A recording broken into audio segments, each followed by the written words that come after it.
കുട്ടികളുടെ സമഗ്ര വളർച്ച ലക്ഷ്യമാക്കി ഓരോ കുട്ടികളിലെയും പരിമിതികളെ അതിജീവിച്ച് സാധ്യതകളെ പരിപോഷിപ്പിക്കുക എന്ന ഉദ്ദേശത്തോടെ കൊട്ടാരക്കര പുനലൂർ ഭദ്രാസനം 2020 നവംബർ മാസം 25-ാം തീയതി ആരംഭിച്ചതാണ് Shalabhangal holistic development centre for children.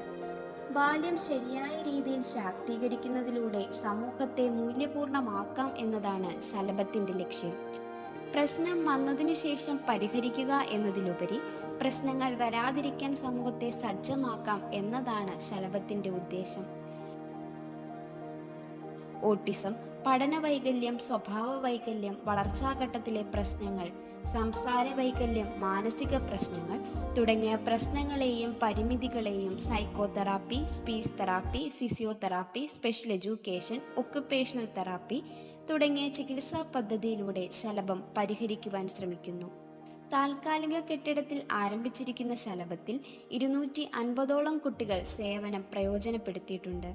40 കുട്ടികൾക്ക് ഇപ്പോൾ ശലഭം സേവനം നൽകുന്നുമുണ്ട്. നിങ്ങൾക്കും ശലഭത്തിനൊപ്പം പങ്കുചേരാം. ശലഭത്തിനായി പ്രാർത്ഥിക്കാം. ശലഭത്തെ മറ്റുള്ളവർക്ക് പരിചയപ്പെടുത്താം. പരിശീലനം നിങ്ങൾക്കും നേടാം. 1.5 ലക്ഷത്തോളം രൂപ പ്രതിമാസം ചിലവാകുന്ന ശലഭത്തിൽ ഒരു ശലഭം സുഹൃത്തായി എല്ലാ മാസവും ഒരു തുക സാമ്പത്തിക നടത്തിപ്പിനായി നൽകാം. ശലഭത്തെ ഒരു മികച്ച സ്ഥാപനമാക്കാം. പുതുതായി നിർമ്മിക്കുന്ന സ്ഥാപനത്തിന്റെ നിർമ്മാണത്തിലേക്ക് സംഭാവന നൽകാം. കരമേകുവാൻ കരം നൽകാം. നിറങ്ങൾ നിറഞ്ഞ സ്വപ്നങ്ങളിലേക്ക് പറന്നുയരട്ടെ.